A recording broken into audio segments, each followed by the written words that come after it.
दरबार का दिन सामान्य था, पर वातावरण में एक अजीब सी शांति छाई हुई थी।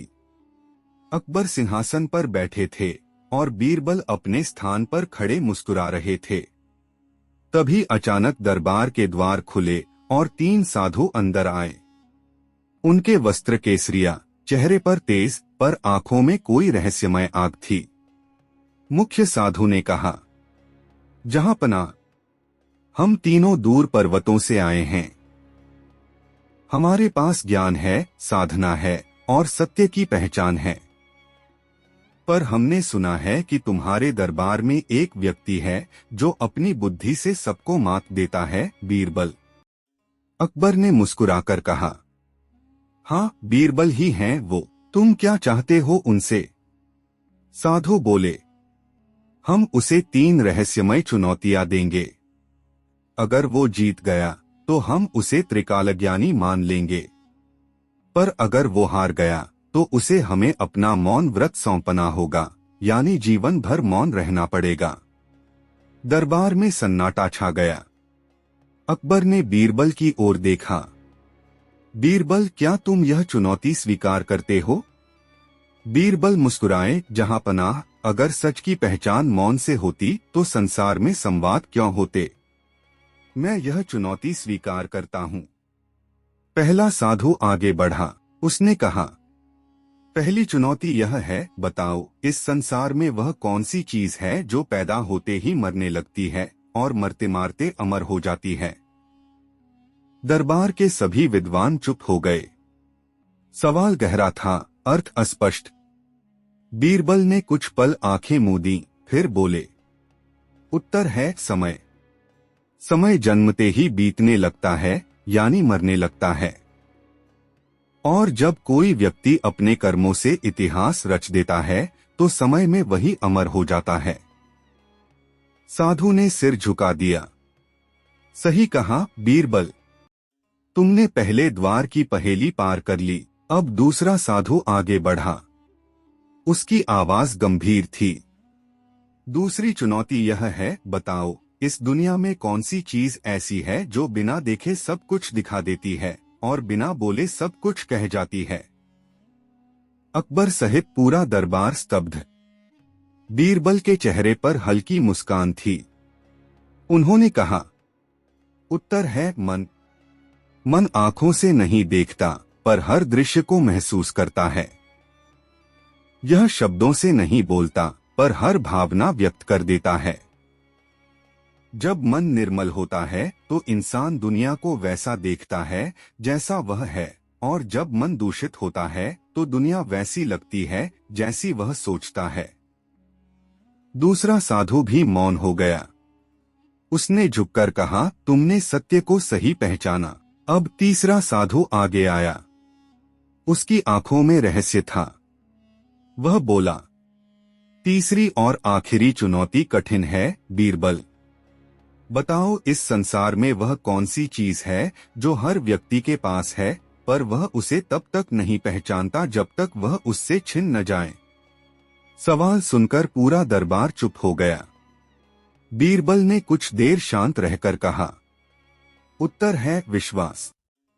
जब तक विश्वास होता है व्यक्ति उसे सामान्य मानता है, पर जब विश्वास टूट जाता है तब ही उसकी कीमत समझ आती है।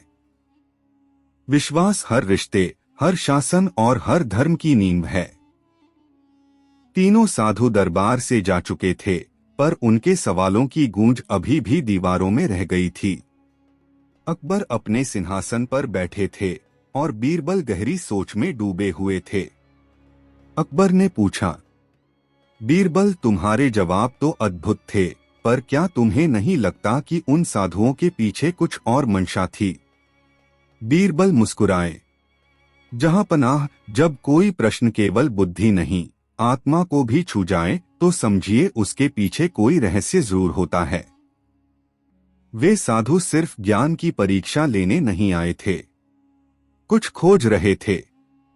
अकबर ने कहा, क्या? बीरबल ने धीमे स्वर में कहा, राज्य की सबसे पवित्र वस्तु। अकबर चौंक गए, कौन सी? बीरबल बोले, सत्य का ग्रंथ वह ग्रंथ जो सदियों से हमारे राजग्रंथालय में सुरक्षित है। कहा जाता है कि जो उसे पढ़ लेता है उसे अंतर्दृष्टि मिल जाती है, यानी सत्य को बिना प्रमाण के भी पहचानने की शक्ति। अकबर के चेहरे पर गंभीरता उतर आई। तो क्या वे साधु उसी ग्रंथ की तलाश में आए थे? बीरबल बोले, संभव है जहांपना। और अगर मेरी शंका सही निकली तो वे जल्द ही लौटेंगे, पर इस बार सवालों के साथ नहीं, किसी योजना के साथ। रात गहरी हो चुकी थी। महल के पहरेदार अपनी चौकसी में व्यस्त थे, पर महल की दीवारों के पास 3 साए धीरे धीरे सरकते देखे गए, वही 3 साधु। उन्होंने एक गुप्त द्वार से प्रवेश किया और राजग्रंथालय की ओर बढ़े। मुख्य साधु ने कहा, आज उस ग्रंथ को प्राप्त कर हमें त्रिकाल ज्ञान मिलेगा। तभी उनके पीछे से आवाज आई, त्रिकाल ज्ञान पाने से पहले त्रिकाल सत्य जानना जरूरी है। साधु पलटे, सामने बीरबल खड़े थे। तीनों साधु ठिठक गए। मुख्य साधु बोला, तुम्हें कैसे पता चला? बीरबल बोले, जो व्यक्ति मन, समय और विश्वास को समझ चुका हो उसके लिए भविष्य की चालें छिपी नहीं रहती। साधु मुस्कुराए, तो अब हमारी अगली परीक्षा के लिए तैयार रहो। बीरबल ने कहा, कौन सी परीक्षा? साधु बोले, हम अब तुम्हारे ज्ञान की नहीं, तुम्हारी आत्मा की परीक्षा लेंगे। अगर तुम असफल हुए तो तुम्हारी स्मृति सदा के लिए मिट जाएगी। बीरबल ने गहरी सांस ली और शांत स्वर में कहा, अगर ज्ञान सच्चा है तो उसे मिटाया नहीं जा सकता। आओ शुरू करो अपनी परीक्षा। साधु बोला, पहला प्रश्न, अगर तुम्हारे पास सत्य और करुणा में से केवल एक को चुनने का अवसर हो तो तुम क्या चुनोगे? बीरबल ने बिना सोचे कहा, करुणा। क्योंकि जहां करुणा होती है वहां सत्य अपने आप जन्म लेता है, पर जहां केवल सत्य होता है वहां अक्सर कठोरता जन्म लेती है। साधु ने आंखें बंद की। तुमने फिर सही कहा। अब दूसरा साधु बोला, दूसरा प्रश्न, एक राजा के लिए बड़ा क्या है, न्याय या प्रेम? बीरबल ने कहा, न्याय, क्योंकि प्रेम कभी कभी भ्रम पैदा करता है, पर न्याय वह दीपक है जो हर भ्रम को दूर कर देता है। जो राजा न्याय से प्रेम करता है वही सच्चा राजा है। तीसरा साधु आगे बढ़ा, और आखिरी प्रश्न, अगर तुम्हें अपने ज्ञान की कीमत अपनी जान देकर चुकानी पड़े तो क्या तुम दोगे? बीरबल मुस्कुराए, ज्ञान वो धन है जो मृत्यु से नहीं मिटता, इसलिए अगर मेरी जान से किसी को प्रकाश मिले तो मैं मुस्कुराकर मर जाऊंगा। तीनों साधु मौन हो गए। मुख्य साधु की आंखों से आंसू बह निकले। वह बोला, बीरबल, हम कोई साधु नहीं बल्कि 3 राजगुरु हैं जिन्होंने वर्षों पहले अपने लालच में इस ग्रंथ को छिपाया था। हम अपने अपराध से मुक्ति पाने आए थे और तुम्हारे उत्तरों ने हमें मुक्त कर दिया। बीरबल झू। तीनों साधु उस रात चले गए, पर बीरबल के मन में एक गहरी बेचैनी रह गई। उन्हें लगा जैसे यह कहानी अभी पूरी नहीं हुई, जैसे इन साधुओं की सच्चाई में कुछ परतें अभी भी बाकी हैं। अगले दिन दरबार लगा। अकबर ने बीरबल से पूछा, क्या अब हमारा राज्य सुरक्षित है? बीरबल ने कहा, जहांपनाह, राज्य तो सुरक्षित है, लेकिन सत्य का ग्रंथ अब असुरक्षित है। क्योंकि जब भी किसी चीज की चर्चा होती है उस पर लोभ बढ़ता है, और लोभ से बड़ी कोई चोरी नहीं। अकबर ने कहा, तो अब क्या किया जाए?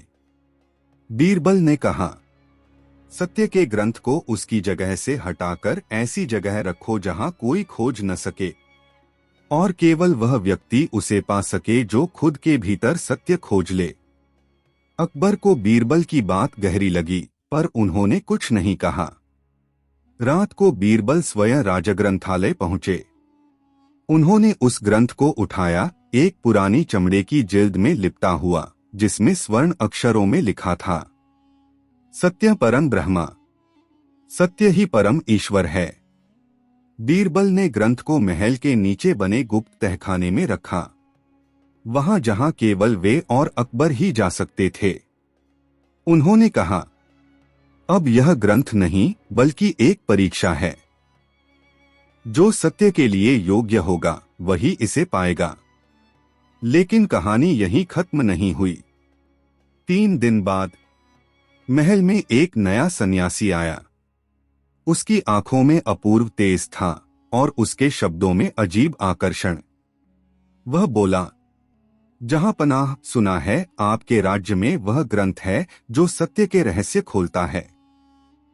मैं उसे देखना चाहता हूं। अकबर बोले, वह ग्रंथ केवल वही पढ़ सकता है जिसने अपने भीतर झूठ को मार दिया हो। सन्यासी मुस्कुराया, तो मुझे ही दीजिए, क्योंकि मैं झूठ को पहचानने की साधना करके आया हूं। बीरबल की नजरें गहरी हो गईं। वह बोले, साधु महाराज, झूठ को पहचानना आसान है पर झूठ को छोड़ना कठिन। अगर आप सच में सच्चे हैं तो मेरे 3 सवालों का उत्तर दीजिए। सन्यासी ने कहा, पूछो। बीरबल बोले, पहला सवाल, सत्य बड़ा है या अनुभव? सन्यासी बोला, सत्य, क्योंकि अनुभव बदल सकता है पर सत्य शाश्वत है।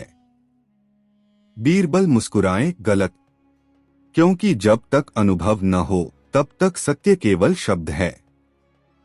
अनुभव ही सत्य को रूप देता है। सन्यासी चुप हो गया। बीरबल ने दूसरा सवाल पूछा, ज्ञान बड़ा है या विनम्रता? सन्यासी बोला, ज्ञान, क्योंकि बिना ज्ञान के विनम्रता अंधकार में डूबी रहती है। बीरबल बोले, गलत, क्योंकि सच्चा ज्ञान वही है जहां अहंकार खत्म हो और अहंकार को मारने वाली केवल विनम्रता है। सन्यासी का चेहरा उतर गया। बीरबल ने तीसरा और आखिरी सवाल पूछा, तुम्हारे अनुसार सबसे बड़ा पाप क्या है? सन्यासी ने कहा, असत्य बोलना। बीरबल ने धीरे से कहा, गलत, फिर? सबसे बड़ा पाप है सत्य को जानकर भी चुप रह जाना, क्योंकि वही मौन अन्याय को जन्म देता है। सन्यासी अचानक कांपने लगा। उसके शरीर से एक अजीब प्रकाश निकला और उसका रूप बदल गया। वह वही मुख्य साधु था जो पहले बीरबल को चुनौती देने आया था। अकबर हैरान रह गए। तुम तो पश्चाताप करके चले गए थे। साधु बोला, मैं गया था पर मेरा अहंकार नहीं गया। मैं जानना चाहता था कि क्या सच में कोई व्यक्ति पूरी तरह सत्यवान हो सकता है। आज समझ आया कि जो सत्य को समझ ले वो खुद को मिटा देता है। साधु जमीन पर बैठ गया और आंसू बहाने लगा। बीरबल उसके पास पहुंचे और बोले, तुम्हारी साधना अब पूरी हुई, क्योंकि अब तुमने अपने भीतर का झूठ पहचान लिया। साधु बोला, बीरबल, तुम्हारा ज्ञान नहीं,